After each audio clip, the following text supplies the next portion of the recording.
So what I want to do today is I'm going to talk a little bit about some off ice stuff, some nutrition stuff, some stuff away from the rink, because this is this is why everything I just said, or everything we just talked about. This is why, because this is one of those things that can push the needle for you. And I very vividly remember I was reflecting on this in the last few days, like over the draft and over the last week, actually planning this talk because I have to give this kind of talk to a group of kids coming up. And I'm reflecting back on when I played, and I honestly believe two of the biggest factors that held me back, not the only ones, but two of the biggest ones, were my training style and my nutrition. And I realized not like in the last few years studying this stuff and learning about it is I didn't have a resource that was teaching me about this stuff, or was pointing me in the right direction at least, or what it was all very, I'm figuring it out on my own, which can be hard. So the idea of this is to help players skip steps, or coaches or trainers or people that maybe just don't know all the information or as much of the information, because it's not like I know all the information, to help them try to push the needle to a degree. Does that kind of make sense?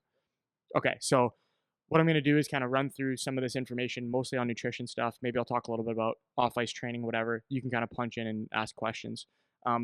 This is going to be kind of framed for players that are, let's say, up to 20 years old.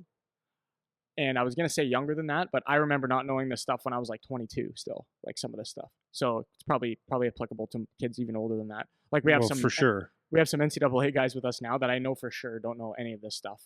And they're just scratching the surface on it, right? Yeah, so, well, I'll throw in just nutrition itself. Like these are the little things that you don't think. Like time goes by really fast, right? And there's little things like simply, can you make something to eat? Right? Like some players when they move on their own, it's just easier to make a decision to go and grab something than to actually make something healthy, and that's like a maturity. And that's something that you want to learn early, so that when you're at home at 15 or 18 years old and you're billet or you're wherever you live, if you're in college is different, but that you have the ability to make a good decision and say, because you're in a rush, or, it takes effort to make, chicken, rice, broccoli, or something along those lines, like to make that decision and to take the time to learn it, rather than saying, well, I'll call Uber Eats and get something that's maybe it's the same thing, but it's like you don't know what it's cooked in. And it's like little things, right? For sure. Little things make a big difference. And even just being able to pay attention to it will help you, at least get the ball moving. And kind of paying attention to it, that's this picture I just drew. When I talk to the kids, I'm going to start with this actually exact thing. So when I show you this picture, so it's basically a box with one arrow going in, one arrow going out. Okay. What do you think of when you see this? Well, what's the metaphor? If I saw that, I'd say not much. But I said that if I'm looking at that, I see the arrow going in and arrow going out, and that and all the lines in between are, I'm thinking, obstacles. Is that what it is? Obstacles. Yeah, stuff that gets in the way. Just whatever. There's no right answer. Just okay, that's what it says to me. Like basically, because we're on this topic. If it was something else, I'd say I don't know. Mm-hmm. But yeah. Okay, so that's exactly right. Basically, there's something going in, something's going to come out, and there's a whole bunch of shit in the middle that is going to be affected by whatever you have going in. So this arrow on its way through, who knows what happens in there, but you're going to get some kind of output from it. What you put in is what you get out. Yeah, more or less, right? Good call. So you don't necessarily have to know what's in the box to understand that I'm giving this input, I'm getting this output. So this was a lot of people use this kind of metaphor thing of the inputs and outputs, whatever. It's an engineering thing though, because a lot of times if you're analyzing a system, you don't necessarily know what's going on in the system, but you can see what comes out and you know what you're giving it as input. Okay, so if I'm trying to run an assembly line and it's like, okay, I'm going to start with this raw material. At the other side, I need a gas can to come out, right? I'm using that because that was a place I worked one time. If I know I need to get a gas can at the other side, if that's not what comes out, then I need to change something, right? I need to change something that's going in. I don't necessarily need to know what's inside, but I know that something has to change to get the output that I want. So the metaphor that I use with the box is kind of like your body's like the box. If we're talking about it, framing it with nutrition stuff or your body just in general, your body's a box. For a lot of kids, you don't know, for a lot of people, not even just kids, you don't even know what's going on in there. most experts of experts in whatever field don't even know what's going on in there. Like, we're just scratching the surface of understanding how the body works from a nutrition standpoint, from a biomechanics standpoint, physiology, whatever. So you can't expect a 16-year-old to get it, you know? But what you can do is have this framework of, I'm going to give myself some inputs. I'm going to give my body some inputs. Am I getting the output that I want? And the output being the performance that you want, whether it's on the ice, in the gym, whatever. Okay, mentally. So this is kind of how I want to frame this, because when you start teaching kids about nutrition stuff, I obviously, the younger they are, the more they don't give a rip. But if you can start to frame things in a way where they understand that it's actually affecting how they are going to perform in the thing that they care about, then that might get them to buy in a little bit more.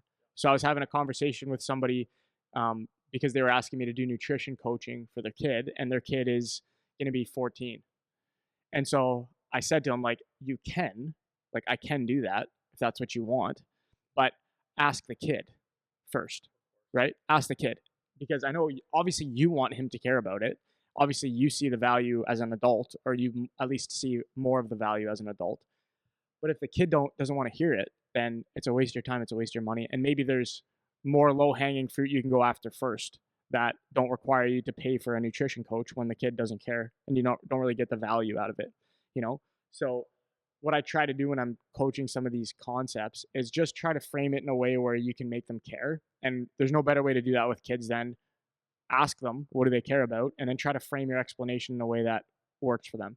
So something that I do with our guys at the academy is we do our nutrition course, and everything's framed in getting ready to play their game, getting ready to work out, how to get stronger, how to get faster, like questions they ask me, and then I give them answers with using this stuff, you know? So, so anyways, I'm going to go through some of these things. And the idea is not that you remember everything. Like, if people want to listen and take notes, you can, because it's a good idea, but at least you'll have heard some of the terms, and you can at least have it in your awareness if you don't already, you know? Most of you that are listening are parents, and maybe it's not something that's super important for you to pay attention to, but it doesn't matter if you're an athlete or not. You should be paying attention to it. Like, if you have a body, you're an athlete, more or less, right? So you have to use it effectively. So it's good for you whether you want it to be or not. But regardless, even if you think on behalf of your kids, you know that they need to pay attention to nutrition, maybe you should learn some of this stuff, right? So anything more high level before I start to do some of this Any stuff? more high High level? level, just like comments about nutrition stuff, whatever, from the parenting side, anything like that. Because I'm going to start to get into just some terms and stuff. No, I mean, like, I think maybe one of the challenges, like I would say in my house, would be that for me, I've been around sports my whole life. I've had to, pay attention to some things that I eat, and you know, simple things like protein is like high on my priority list to eat. So there's me, and then there's my kids, and then there's my wife. And my wife was never like a high end athlete, so she didn't necessarily understand, and not that she's done with it or not healthy, but doesn't understand the importance of how much you need to have this. So like there's certain times, like just recently, I was saying, you know what, we've got to get, like, we eat veggies, but I know that fruits and veggies give you like the fiber, and it's like just so good for you, like so good for you. Yeah. So that's something I addressed at our house recently. Is like, okay, we have to get a little bit more fiber in here. Like, we got to get a little bit, few more veggies, and then just how to approach it. So then you get the challenges of your family saying, yeah, but I don't like cooked this, I don't like this. So you have to find a way to get it in to the body, and you got to play around with it. If you care, right?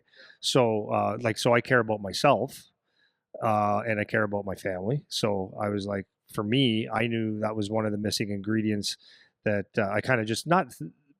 It wasn't bad, but I said I have to get more. So I was talking to my kid, and I'm like, what do you think? He goes, yeah, I think that's true. Like the fiber and just that stuff that gives you life.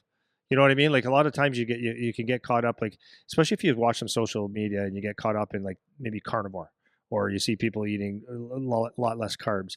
All of a sudden you're looking at food that, like, I just call it, like, in my own terms, like, does it give me life? Like, does it, when I chew it, do I have that like crunch to it? Do I have that lightness to it? Does it give me like a little bit of energy, a little bit of zip?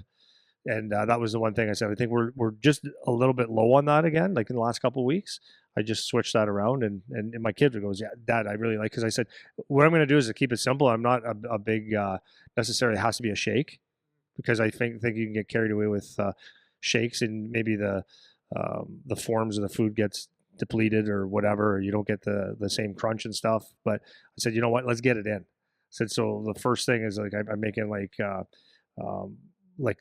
a good handful of spinach, a good chunk of ginger, a good chunk of berries, and all that stuff to make a shake that makes you feel good. And you're maybe not getting as much protein, but throw some protein in there, and maybe it's not the protein that you necessarily want, but you start the day off with life, and it's better than a coffee. Do you know what I mean? Because it's easy to just have the coffee and say, okay, I get going, but that other thing is actually better for you, and it's actually gives you the proper energy. So like, I don't know if that was a high level thing, but that was like looking at my family and saying, okay, there's like, it's easy to let it go and say, well, no, I'm eating healthy. I'm having steak and potatoes, and I'm having eggs and whatever. It's like, okay, but you have something else. Like, and I'm not saying I'm right. Like, I'm sort of at home calling it a power shake or a life shake or whatever you want to do. What it does is, even if it's not perfect, I know for a fact that in the morning when I get up within that hour, I've got some really good dense nutrients that I sometimes harder to get during the day. It's harder sometimes to cut up things. Yeah, And man. so if you have it ready and you just throw it in a blender, you make it taste decent, chug it.